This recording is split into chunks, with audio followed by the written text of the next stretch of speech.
24 ঘন্টা আটকে রেখে জুলুম করেছে, নির্যাতন করেছে। আজও যদি রিমান্ডের দিনগুলো স্মরণ করি, এক এক আলেমের উপর অত্যাচার করা হয়েছে, বড় বড় আলেমদেরকে স্টাম্প দিয়ে পিটানো হয়েছে, এক এক আলেমকে তার পরিবার থেকে বিচ্ছিন্ন করা হয়েছে। মাসের পর মাস আমি ব্যক্তিগত ভাবেও কমপক্ষে 2 মাস রিমান্ডে ছিলাম। এমন কোন টর্চার নাই তারা আলেমদের উপর করে নাই। ওলামা একরাম যখন নির্যাতনের শিকার হয়েছে, এই পত্তলিক ইসকন সন্ত্রাসী গোষ্ঠী খুশি হয়েছে। ওই ফেসিবাদী সরকার যারা আলেমদের উপর নির্যাতন করেছে তাদের সঙ্গ দিয়েছে, তাদের সঙ্গী হিসেবে ভূমিকা রেখেছে। ছাত্র সমাজকে বলি, দেখো বৃষ্টি পড়তেছে, লম্বা কথা আমি বলবো না। গত 16 বছরে ইসলামটাকে কি করে ধ্বংস করবার ষড়যন্ত্র করেছে, এক একটা করে বলতে থাকলে রাত শেষ হয়ে যাবে। বাংলাদেশ স্বাধীন হয়েছে 1971-এ। 72-এ আমরা একটা সংবিধান পেয়েছি। বুঝবার চেষ্টা করো কথাগুলো। আমরা 72-এ যে সংবিধান পেয়েছি, সেই সংবিধানে এমন একটা মূলনীতি নিয়ে আসা হয়েছে, সেই মূলনীতি কি? সেকুলারিজম, ধর্ম নিরপেক্ষতাবাদ। আমি তো বলি 71-এ রাষ্ট্র স্বাধীন হয়েছে, আর 72-এর সংবিধানে ধর্ম নিরপেক্ষতা এনে সর্বপ্রথম তারা মুসলমান এবং ইসলামকে জবাই করবার চেষ্টা করেছে। ধর্ম নিরপেক্ষতা কি জিনিস আমাদের যুবকরা বুঝে না, সাধারণ মুসলমানরা বুঝে না। ধর্ম নিরপেক্ষতার ওরা একটা ব্যাখ্যা করে কি, আমার ধর্ম আমি পালন করব, আপনার ধর্ম আপনি পালন করবেন, বাস এটাই ধর্ম নিরপেক্ষতা। যদি আমার ধর্ম আমি পালন করতে পারি, এর নাম ধর্ম নিরপেক্ষতা হয়? ওই 16 বছরে তো আমরা আমাদের ধর্ম পালন করতে পারি নাই। হিজাব পরে মুসলিম শিক্ষার্থীরা ঢাকা ইউনিভার্সিটি সহ নানা ইউনিভার্সিটিতে যেতে পারে নাই, বাধা দেওয়া হয়েছে। গত 16 বছর জাযাকাল্লাহ বলবে, আলহামদুলিল্লাহ বলবে, মাশাআল্লাহ বলবে, এমন যুবকদেরকে জঙ্গি সন্ত্রাসী বলা হয়েছে। ট্রাক্টর উপরে প্যান্ট পরবে এমন যুবকদেরকে জঙ্গি সন্ত্রাসী বলা হয়েছে। আমরা যারা সরকারের নানা কর্মের সমালোচনা করেছি, নানা ভাবে আমাদের বিরুদ্ধে নানা শব্দ ব্যবহার করা হয়েছে, কখনো জঙ্গি, কখনো সন্ত্রাসী, কখনো উগ্রবাদী। এই জন্য ঢাকা ইউনিভার্সিটির ছেলেরা যে স্লোগান দিয়েছে, আমার এই স্লোগানটা বড় পছন্দ হয়েছে। পা চাটলে সঙ্গী আর না চাটলে জঙ্গি। তাদের সঙ্গে যারা ছিল তারা বেশ ভালো, তারা মুক্তিযোদ্ধা। আর কেউ যদি তাদের কোন কর্মকাণ্ডের সমালোচনা করত, অটোমেটিক রাজাকার হয়ে যেত। তারা একটা সেকুলারিজমের ব্যাখ্যা দাঁড় করিয়ে তাদের লোকদের বিভ্রান্ত করেছে। আওয়ামী লীগের লোকেরা বিভ্রান্ত হয়েছে, আমরা বিভ্রান্ত হইনি। বাংলাদেশে ধর্ম নিরপেক্ষতার নামে সমস্ত ধর্মের লোকেরা সুবিধা পেয়েছে, কিন্তু ক্ষতিগ্রস্ত হয়েছে সংখ্যাগরিষ্ঠ জনগণের ধর্ম ইসলাম। আমি দুটো এক্সাম্পল প্রায় দেই। আসলে ধর্ম নিরপেক্ষতার ক্ষতিটা কোন জায়গায়, এটাও আমাদের বোঝা দরকার। আবার তারা যখন ধর্ম নিরপেক্ষতার কথা বলতো, তো নুসুস দিয়ে দলিল দিত, কোরআন সুন্নাহ দিয়ে দলিল দিত। কি? লাকুম দীনুকুম ওয়ালিয়া দীন, বুখারী শরীফের হাদিস। বলেছে না বলে নাই? আবার কি বলে, তাহাজ্জুদ পড়ে, ওই যে মধুপুরের পীর সাহেব হুজুর বলতেছিলেন, তাহাজ্জুদ পড়ে, কোরআন শরীফও পড়ে। আরে মক্তবের একটা বাচ্চাকে যদি বলা হয় এটা কি, সে বলে দেবে এটা সূরা কাফিরুনের আয়াত। কথা ঠিক না ঠিক? সে কিন্তু তাহাজ্জুদ বুঝে না, কোরআনও ঠিক মতো পড়তে পারে না। বক্তব্যে গিয়ে 2-4টা সূরা শিখলেই সূরা কাফিরুনও শিখে ফেলে। তো তুমি তাহাজ্জুদ পড়ো কি দিয়া, যদি সূরা কাফিরুনই না জানো? তুমি কোরআন শরীফ কোত্থেকে পড়া শুরু করো যদি সূরা কাফিরুনই না জানো? ওলামা একরাম এখানে আছে। আমি ইদানিং দিনে মজার ঘটনা শোনাই। একটা ঘটনা আমার দাদা বলতেন। একবার ব্যবসায়িক কাজে প্রতিবেশী রাষ্ট্রে গেছে, যাওয়ার পরে এক জায়গায় জুমার নামাজের সময় হয়ে গেছে। তো তখন মুসলমান নামাজ, অন্যান্য নামাজ পড়তো আর না পড়তো, জুমার নামাজটা পড়তো। তার লোক মুখে একটা কথার প্রচার ছিল, 3 জুমা না পড়লে বউ তালাক হয়ে যায়। তার যাই হোক, বউ তো আর কেউ তালাক দিবে না, জুমার নামাজটা পড়া লাগবে। আর জুমার নামাজে তো খুতবা আছে, সূরা কেরাত না হয় টুকটাক জানে, খুতবা তোর সময় পড়তে পারে না। একজন দাড়িওয়ালা দেখে ধাক্কা দিয়ে তার সামনে দিয়ে দিছে, বাইরে খুতবাটা পড়ে নামাজটা পড়ায় দাও। সে তো আর খুতবা পড়তে পারে না, তবে সে গাজী কালুর কিচ্ছা খুব ভালো পড়তে পারত। এখানে মুরব্বি থাকলে আমি আমার দাদার জবান থেকে গাজী কালুর কিচ্ছা শুনছি। ছাত্র এখনকার যুগে এই কিচ্ছার শোনানো হয় না। এটা ভিন্ন একটা টন ছিল, ভিন্ন একটা সুর ছিল। এই সুরে গাজী কালুর কিচ্ছা পড়ে জুমার খুতবা দিয়ে নামাজ পড়ায় দিছে। কি কোরআনে কারীম পড়ো, সূরা কার্টুন পড়তে পারো না? কে বলছে আমি মিনিটে 100 বার আয়াতুল কুরসি পড়ি? মিনিটে 100 বার আয়াতুল কুরসি পড়ে হুজুরের তো মাথা খারাপ। আরে 1 মিনিটে 100 বার কেমনে আয়াতুল কুরসি পড়ো? হুজুর কেমনে পড়ি দেখবেন? তো পড়ো দেখি। তো কুরসি কুরসি কুরসি কুরসি কুরসি। ওরে কোরআন পড়তো না সকালে, ওইটা কুরসি কুরসি করতো, আল্লাহই ভালো জানে। তাহলে কোরআন পড়লে সূরা কাফিরুন তো তার পড়ার কথা। অবাক হয়েছি গত 16 বছরে আরেক তার চামচা দাঁড়িয়ে বলতো রাসূলুল্লাহ মসজিদে নববীকে ভাগ করে ইহুদিদের দিয়ে দিয়েছিলেন। এমন কথাও বলা হয়েছে। আবার বলা হয়েছে মদিনা সনদে রাষ্ট্র চলবে। এই কথাগুলো বলে জাতিকে ধোঁকা দেওয়া হয়েছে। প্রকৃতপক্ষে তারা ধর্ম নিরপেক্ষতা প্রতিষ্ঠা করে এই রাষ্ট্রকে ধর্মহীন করবার, অর্থাৎ ইসলামহীন করবার যত ষড়যন্ত্র সবই তারা করেছে। কিন্তু আল্লাহ চেয়েছেন, আল্লাহ ইসলাম টিকে রাখবেন, যার জন্য তারা তত একটা সফল হতে পারে না। এই ছাত্র সমাজ ভালো করে বুঝো, সেকুলারিজম কি জিনিস। বাংলাদেশে ঢাকার বনানীতে একটা এভিনিউ, একটা রোডের নাম আছে কামাল আতাতুর্ক এভিনিউ। আমি ছাত্র জীবনে অবাক হতাম, আরে কামাল আতাতুর্ককে তো বাংলাদেশের কেউ চেনে না, তার নামে কেন রোডের নামকরণ হবে? আমি গত বছর যখন সরকারি মেহমানখানা থেকে বের হলাম, আমি চিটাগং সফরে গেছি, টানেলের পথে যখন ঢুকলাম, টানেলের পথে ঢুকতেই একটা রোড, এই রোডের মধ্যে নাম ফলক আছে কামাল আতাতুর্ক রোড। আমি আবারও অবাক হইলাম, আরে চট্টগ্রামের মানুষ তো কামাল আতাতুর্ককে চিনে না। বাংলাদেশে মুক্তিযোদ্ধারা আছে, পুলিশ প্রশাসন থেকে শুরু করে সেনা প্রশাসন পর্যন্ত অনেক অফিসাররা দেশের জন্য ক্রমান্বয়ে ত্যাগ এবং কুরবানি স্বীকার করেছে। ব্যবসায়ী সমাজ আছে, আলেম সমাজ আছে। কারো নামে নামকরণ না করে কামাল আতাতুর্কের নামে এই রোডের নামকরণ কেন করা হলো? কখনো হয়তো বা কোনো যুবক এই চিন্তা করে না, আমি চিন্তা করেছি। কামাল আতাতুর্ক ওই ব্যক্তি যে তুরস্কে সেকুলারিজম প্রতিষ্ঠা করেছিল। তুরস্ক কি জানো? তুরস্ক ওই রাষ্ট্র যেখান থেকে সর্বশেষ খেলাফতের সর্বশেষ যে বাতি সেটা নিভে গিয়েছিল তুরস্ক থেকে ওসমানী খেলাফত। ওসমানী খেলাফত বিলুপ্তির পরে কামাল আতাতুর্ক তুরস্কে সেকুলারিজম প্রতিষ্ঠা করে। সেকুলারিজম প্রতিষ্ঠা করবার পরে কি হয়েছে জানো? দাড়িতে ফাইন, দাড়ি রাখলে ফাইন, জরিমানা, দাড়ি রাখা নিষেধ, হিজাব পড়া নিষেধ। একটা মসজিদকে মিউজিয়াম বানানো হয়েছিল, লোকদের কোরআন পড়া নিষেধ ছিল। মুসলমান বাচ্চারা গর্তের ভেতরে লুকায়া লুকায়া কোরআন শরীফ পড়া শিখেছে। কামাল আতাতুর্ক তুরস্ক থেকে ইসলামকে বিদায় করে দিয়েছে। যারা বাংলাদেশে ক্ষমতায় আসে তারাও মনে করতেছে কামাল আতাতুর্ককে নিয়ে আসো এই দেশে, তাহলে আমরা সেকুলারিজম প্রতিষ্ঠা করব। আর কামাল আতাতুর্ক যেভাবে ইসলাম নিধন করে সেকুলারিজম প্রতিষ্ঠা করেছে, আমরাও সেভাবে সেকুলারিজম প্রতিষ্ঠা করব।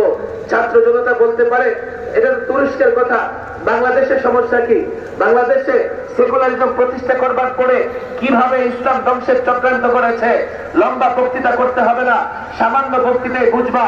172 সংবিধানে সেকুলারিজম নিয়ে আসা হয়েছে। 72 পরে 4 বার সংবিধান সংশোধন হয়েছে। 4 বারের পরে একটা ইতিহাস খতম।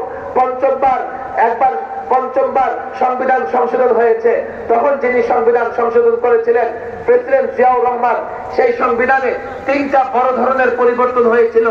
এক, প্রেসিডেন্ট জিয়াউর রহমান সংবিধানে বিসমিল্লাহির রহমানির রহিম এনেছিলেন।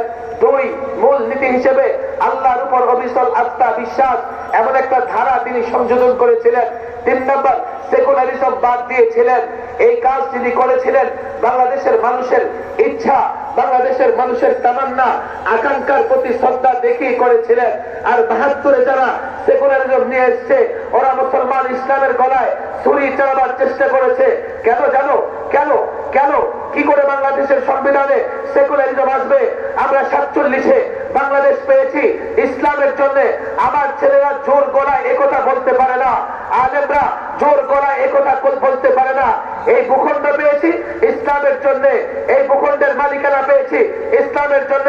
৪৭-এ ওলামায়ে কেরাম, ৪৭-এ মুসলিম রাজনীতিবিদরা সিদ্ধান্ত নিলেন আমাদের আলাদা একটা ভূখণ্ড লাগবে, মুসলমানদের আলাদা ভূখণ্ড লাগবে। কেন লাগবে? ওই ভূখণ্ডে ইসলামী শাসন প্রতিষ্ঠা হবে, ওই ভূখণ্ডে কোরআনী শাসন প্রতিষ্ঠা হবে। ছাত্র, ইতিহাস পড়ো। ৪৭-এ পাকিস্তান নামক রাষ্ট্র তৈরি হওয়ার পরে এই পূর্ব পাকিস্তান বাংলাদেশে যিনি স্বাধীনতার পতাকা উত্তোলন করেছিলেন একজন আলেম মাওলানা জফর আহমদ উসমানী। পশ্চিম পাকিস্তানে স্বাধীনতার পতাকা যিনি উত্তোলন করেছিলেন তিনিও একজন আলেম, যার নাম মাওলানা শাব্বির আহমদ উসমানী। ৪৭-এ রাষ্ট্রটা পেয়েছি ইসলামের কারণে। একজন বুদ্ধিজীবী আছে,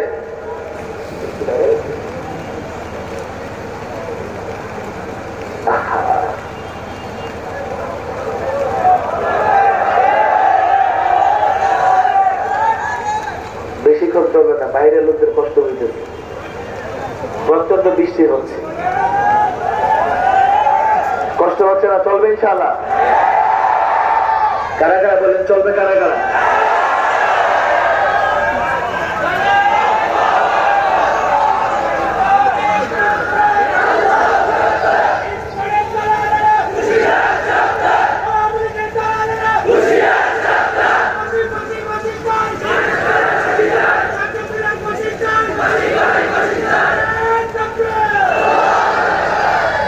বলে কি যে হুজুর আমরা এই ভূখণ্ড পেয়েছি ভাষার কারণে। আরে ভাষার কারণে যদি আমরা ভূখণ্ড পেতাম, ভালো করে বুঝবেন, তাহলে ২০০০ কিলোমিটার দূরত্বে পাকিস্তানের সঙ্গে আমরা কেন গেলাম? পাকিস্তানের ভাষা তো উর্দু, আমাদের ভাষা বাংলা। বাংলার কারণে ভূখণ্ড পেলে আমরা হয়তো বা থাকতাম আসামের সঙ্গে, না হলে ক্যালকাটার সঙ্গে। আসামের সঙ্গ দিয়ে আমরা থাকতাম দিল্লির অধীনস্থ, কিংবা ক্যালকাটার সঙ্গ দিয়ে আমরা থাকতাম হলো দিল্লির অধীনস্থ। ৭১-এ লড়াই করে এই ভূখণ্ড স্বাধীন করবার কোন সুযোগ থাকতো না। আমি পরিষ্কার বলি, ৪৭-এ ভূখণ্ড পেয়েছি ইসলামের জন্য। এই ছাত্র জনতা, শিক্ষিত সমাজ, ৫২-এর ভাষা আন্দোলনে সেকুলারিজমের কথা ছিল না। ৫২-এর ভাষা আন্দোলনে সেকুলারিজমের কথা ছিল না। ৬ দফায় সেকুলারিজম ছিল না। ৬৯-এর গণ অভ্যুত্থানে সেকুলারিজম ছিল না। ৭০-এর নির্বাচনে সেকুলারিজম ছিল না। ৭১-এর মুক্তিযুদ্ধে সেকুলারিজম ছিল না।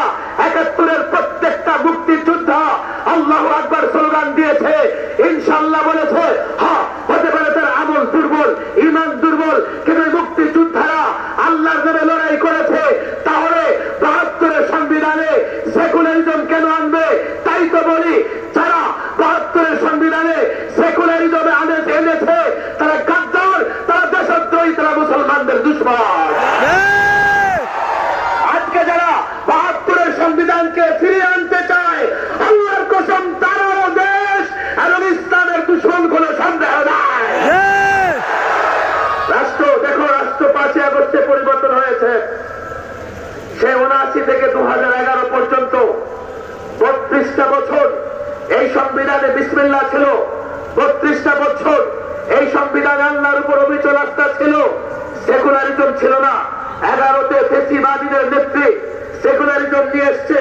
সে তাহাজ্জুদ পড়ে, আল্লাহর উপর আস্থা বিশ্বাস তার নাই। না হলে একজন মুসলমান আল্লাহর উপর আস্থা বিশ্বাস করতে পারে না। সে কি পড়ে? নামাজ কি দিয়ে শুরু করে? সূরা, প্রত্যেকটা সূরার শুরুতে বিসমিল্লাহ আছে। বিসমিল্লাহ কোরআনে কারীমের আয়াতের একটা আয়াত বিসমিল্লাহ বলে মুসলমান প্রত্যেকটা কাজ শুরু করে। একজন মুসলমান দাবি করে সে কখনো বিসমিল্লাহ তুলে দিয়ে বিসমিল্লাহর বিকৃত অর্থ সংবিধানে আনতে পারে না। সেকুলারিজম দিয়ে আমাদের কি ক্ষতি করেছে দেখো। 11তে সংবিধানে সেকুলারিজম নিয়ে এসছে, 12তেই তারা সেকুলারিজম, 12 সালেই সেকুলারিজম প্রতিষ্ঠা করবার ষড়যন্ত্র শুরু করেছে। সবার আগে ষড়যন্ত্র করেছে শিক্ষা সিলেবাস দিয়ে। ভারতে যে পাঠ্যক্রম সিলেবাস তৈরি হয়, এই সিলেবাস থেকে মুসলিম লেখকদের জাগরণী লেখা বাদ, সাহাবীদের জীবনী বাদ, নবীদের জীবনী বাদ। দেখো, বুঝবার চেষ্টা করো। ধর্ম নিরপেক্ষতা প্রতিষ্ঠা করবার জন্য ইসলামের মূলে কুঠারাঘাত করেছে। ইসলামের মূল হচ্ছে শিক্ষা। অন্য ধর্মের লোকেরা যথেষ্ট ভালো ছিল, মুসলমান ভালো ছিল না। শিক্ষা ব্যবস্থাকে ধ্বংস করবার জন্য ডারউইনিজম নিয়ে আসছে। আমি তো প্রায় বলি, আরে বিজ্ঞানী ডারউইন মনে করে মানুষ বানর থেকে সৃষ্টি। আল্লাহ আমাদের সম্মানিত করেছেন, আমরা বানরের সৃষ্টি নই, আমরা আদম সন্তান। তোমরা যারা ডারউইনকে মানো, ও নাস্তিক মোরতাদের দলেরা, তোমাদের যাদের জন্ম রাস্তাঘাটে, পথে, খাল, বিলে, নদী, নালায়, তোমরা তালাশ করে দেখো তোমাদের জন্মের পেছনে বানরের অবদান আছে না নাই। নিয়ে এসছো ট্রান্সজেন্ডার, মনে মনে ভাবলে নারী পুরুষ, পুরুষ তাকে নারী হয়ে যায়। এগুলো কিসের ভিত্তিতে হয়েছে? রাষ্ট্র ধর্ম নিরপেক্ষ। রাষ্ট্রের পাঠ্যপুস্তকে ধর্ম কেন থাকবে? আরে যদি ধর্মই না থাকে তো মুসলমানদের ইসলামী বইয়ে দুর্গার ছবি তোমরা কেন দিয়েছ? এই ধর্ম নিরপেক্ষতাবাদীরা যতই বলো ধর্ম নিরপেক্ষ, তারা শুধু আসলে ইসলাম নিরপেক্ষ। ইসলাম ছাড়া বাকি সব ধর্মের পক্ষে। সেকুলারিজম প্রতিষ্ঠা করবার পরে তারা যা করেছে, এখন আমাদের কাজ হচ্ছে সংবিধান সংশোধন করা, আমাদের কাজ হচ্ছে সিলেবাস সংশোধন করা। আমরা তাই করছি। কিন্তু এই ইসকন জঙ্গি সংগঠন, তারা ফেসিবাদের পক্ষে ছিল, এই জন্যই ফেসিবাদ ইসলামের বিরুদ্ধে ছিল। আজকে রাষ্ট্রকে অস্থিতিশীল করে, নৈরাজ্য সৃষ্টি করে তারা ফেসিবাদকে ফিরিয়ে আনতে চায়। কথা ঠিক না বেঠে? ইসকনের ষড়যন্ত্র একটা দেশের বিরুদ্ধে ষড়যন্ত্র, আর একটা ইসলামের বিরুদ্ধে ষড়যন্ত্র। আর পলাতক তিনি পার্শ্ববর্তী দেশে শ্বশুর বাড়িতে বসে বসে দেশের বিরুদ্ধে ষড়যন্ত্র করতেছে। কিছুদিন আগে হঠাৎ করে বললেন, এই নেতা কর্মীরা ট্রাম্পের ছবি নিয়ে মাঠে নামো, তাহলে তোমাদের উপর যদি জুলুম করে আমি ট্রাম্পকে বলবো, মিস্টার ট্রাম্প, আমি তোমার আশিক, তোমার ছবি নিয়ে মাঠে নামছি। দেখো এই অন্তর্বর্তীকালীন সরকার, ডক্টর ইউনূসের সরকার, আমি একজন তোমার আশিকি রেখি করছে, এই লাঠি পেটা করছে, তুমি এক জাহান সৈন্য পাঠায় আমার একটু শ্বশুর বাড়ি থেকে বাবার বাড়ি নিয়ে যাও। এখন আবার ইসকনকে উস্কানি দিতেছে। ইসকনের উপর যদি কোন ধরনের আইনি ব্যবস্থা নেওয়া হয়, তখন বলা হবে কি, হায় হায় হায়, সংখ্যালঘুদের উপর টর্চার করা হচ্ছে, নির্যাতন করা হচ্ছে। তখন কি হবে? মিস্টার মোদী, কসাই মোদী বলবে, হ্যাঁ আমি পেশাব খাই, যারা পেশাব খায় তাদের উপর নির্যাতন বরদাস্ত করতে পারবো না।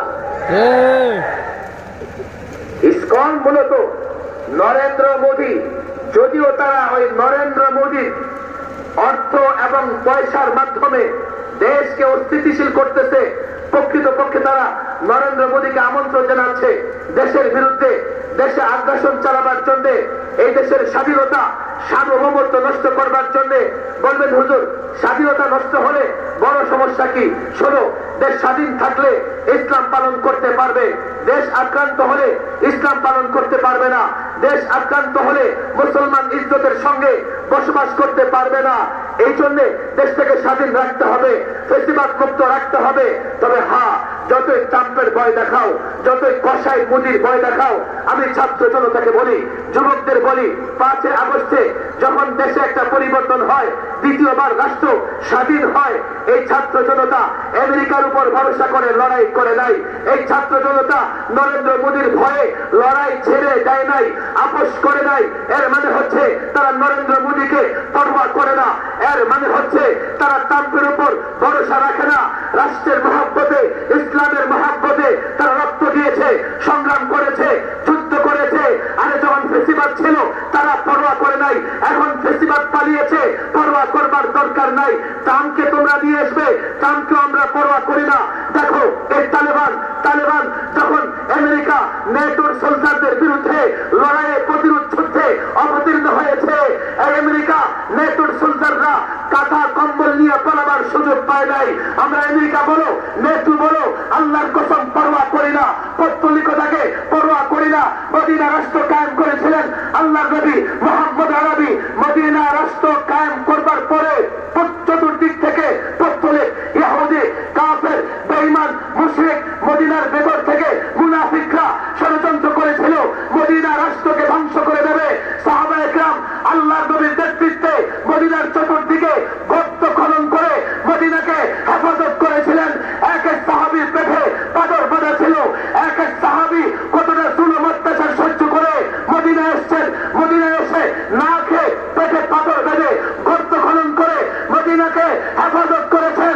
আল্লাহর কসম করে বলি, ট্রাম্প হোক, মোদি হোক, এই বাংলাদেশ, এই ভূখণ্ড সাহাবী চেতনায় উজ্জীবিত হয়ে হেফাজত করব মদিনা রাষ্ট্রকে। ১,৫০০ বছর পরে, ১,৫০০ বছর আগে সাহাবায়ে কেরাম হেফাজত করেছিলেন। ১,৫০০ বছর পরে সাহাবাদের নমুনা মাদারেসে কওমিয়ার ছাত্র শিক্ষক টুপির দাড়িওয়ালা মাদারেসে কওমিয়াকে যারা মহব্বত করে একটা হয়ে ঐক্যবদ্ধ হয়ে বাংলাদেশ হেফাজত করবে, তা হোক পৌত্তলিক, কাফের, বেঈমান কারো কাছে মাথা নত করবে না।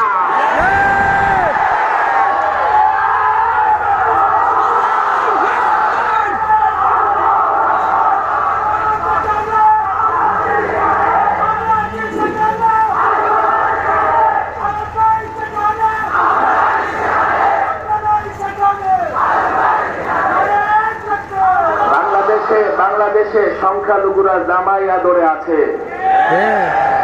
এর কারণ হচ্ছে এদেশের সংখ্যাগরিষ্ঠ মানুষ মুসলমান, কথা ঠিক না বেটি? আর ইসলাম এই শিক্ষা দেয় না যে অন্য ধর্মের লোকদের উপরে আক্রমণ করো, জবরদস্তি করো। ইসলাম এই শিক্ষা দেয় না। এই জন্যই এদেশের যুবক কখনোই অন্য ধর্মের কাউকে ধরে জোর করে নাই যে আল্লাহু আকবার বলো। যেহেতু ইসলাম ছাড়া তাদের সনাতন ধর্ম বলো আর ইসকন বলো, তারা জঙ্গিবাদ, সন্ত্রাসবাদ শিক্ষা দেয়, তারা জুলুম শিক্ষা দেয়। এই জন্য তাদের লোকেরা মুসলমানদের ধরে জোর করে বাধ্য করেছে যে জয় শ্রীরাম স্লোগান দাও, কথা ঠিক না বেঠে? এদেশের সংখ্যালঘুরা কেন নিরাপদ? যেহেতু ইসলামে সবাই নিরাপদ। এদেশের সংখ্যালঘুরা কেন নিরাপদ? এদেশের সংখ্যাগরিষ্ঠ মুসলমান, তাদের ধর্ম ইসলাম এই শিক্ষা দেয় না যে তোমরা অন্য ধর্মের উপর আঘাত করো। ইসলাম প্রচারিত হয়েছে তার সৌন্দর্য দিয়ে, ইসলাম প্রচারিত হয়েছে তার উদারতা দিয়ে, ইসলাম প্রচারিত হয়েছে বাস্তবতা দিয়ে। ইসলাম প্রচারিত হবার পেছনে জঙ্গি কিংবা সন্ত্রাসী কর্মকাণ্ড ছিল না, থাকতে পারে না। তার এতটা নিরাপদ, এ কথা আমি কেন বলবো? গত 16 বছরে দফায় দফায় ফেসিবাদী মন্ত্রীরা এ কথা বারবার বলেছে, বারবার তারা বলেছে যে এদেরকে এতটা দেওয়া হয়েছে, ভারতকে এতটা দেওয়া হয়েছে, সংখ্যালঘুদেরকে এতটা দেওয়া হয়েছে। ও তোমাদেরকে আসলে রাষ্ট্রের টাকায় দুধ কলা দিয়ে এতদিন সাপ পোষা হয়েছে। পরিষ্কার বলে সন্ত্রাসীদের কোনো ধর্ম নাই। ইসকন কোন ধর্মে বিশ্বাসী আমি জানতে চাই না। রাষ্ট্রকে বলবো, প্রশাসনকে বলবো, এক একটা সন্ত্রাসী, এক একটা ইসকনের সদস্য, ইসকনকে নিষিদ্ধ করতে হবে। আর বাংলাদেশের ভূখণ্ডে যেখানে সন্ত্রাসী গোষ্ঠীর এক একটা সদস্য থাকবে, তাদেরকে ধরে আদালতের মাধ্যমে ফাঁসি নিশ্চিত করতে হবে। আর না হয় যদি দেশকে অস্থিতিশীল করবার চেষ্টা করা হয়, দেশে নৈরাজ্য সৃষ্টি করার চেষ্টা করা হয়, আমরা হাত গুটিয়ে বসে থাকবো না, থাকতে পারবো না।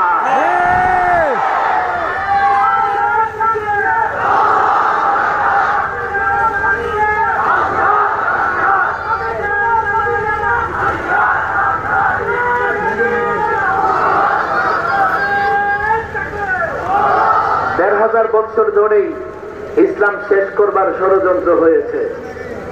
এখন নতুন করে ইসকন এই দায়িত্ব নিয়েছে। পারবে না, ওরাই ধ্বংস হয়ে যাবে। কথা ঠিক না বেঠে? রাত অনেক হয়েছে এমন নয়, আবহাওয়া অত্যন্ত খারাপের দিকে যাচ্ছে, বাইরে প্রচন্ড বৃষ্টি হচ্ছে। আমি ছাত্র সমাজকে বলি, আমরা সচেতন থাকবো তো ইনশাআল্লাহ। তাদের এখন বড় টার্গেট হচ্ছে তারাই কি করবে, কোন না কোন সংখ্যালঘুর বাড়ি ঘর মন্দিরে আক্রমণ করবে, আক্রমণ করে দায় চাপাবে মুসলমানদের উপরে। কথা ঠিক না বেঠিক? আমরা তো আক্রমণ করব না, আমরা কাউকে আক্রমণ করতে দেব না, আমরা সজাগ থাকবো। কথা ঠিক না বেঠিক? অনেক তারা মুসলমানদের বিরুদ্ধে বলেছে যে বাংলাদেশে ইসলামী শক্তি আসলে তারা নিরাপদ না, অথচ 5ই আগস্টে যখন প্রশাসন নাই, থানাগুলোতে আগুন জ্বলতেছে, তাদের নিরাপত্তা দিয়েছে ইসলামী শক্তি, টুপি দাড়িওয়ালারা। ইসলামের কাছে তারা নিরাপদ, যেমন নিরাপদ ছিল আগে ভারতবর্ষে। আরে শুধুমাত্র মোগলরা 400 বছর ভারত শাসন করেছে। এই মোগলরা যদি দর্জন করে জোর করে মুসলমান বানাইতো, এই ভারতে হিন্দু সম্প্রদায়ের লোক খুঁজে পাওয়া যেত না। জোর করে কাউকে মুসলমান বানানো যায় না। পরিষ্কার বলি, তোমরা নিরাপদ, তোমরা নিরাপদে থাকো। আর তোমাদের ভেতরে যারা ফেসিবাদকে ফিরিয়ে আনবার জন্য সন্ত্রাসী কর্মকাণ্ড করছে, আমাদের সঙ্গে মিলে তাদেরকে ধরিয়ে দাও, যাতে এই রাষ্ট্রে শান্তি প্রতিষ্ঠিত হয়, স্থিতিশীলতা প্রতিষ্ঠিত হয়। আমরা সজাগ থাকবো তো ইনশাআল্লাহ? সজাগ থাকবো তো ইনশাআল্লাহ? ইসলামের সৌন্দর্য দিয়া সংখ্যালঘুদেরকে ইসলামের পথে আহ্বান করবো তো ইনশাআল্লাহ? আল্লাহ তাবারক ওয়া তাআলা তৌফিক দান করুন। ওয়া মা তাওফীকি ইল্লা বিল্লাহ। ওয়া মা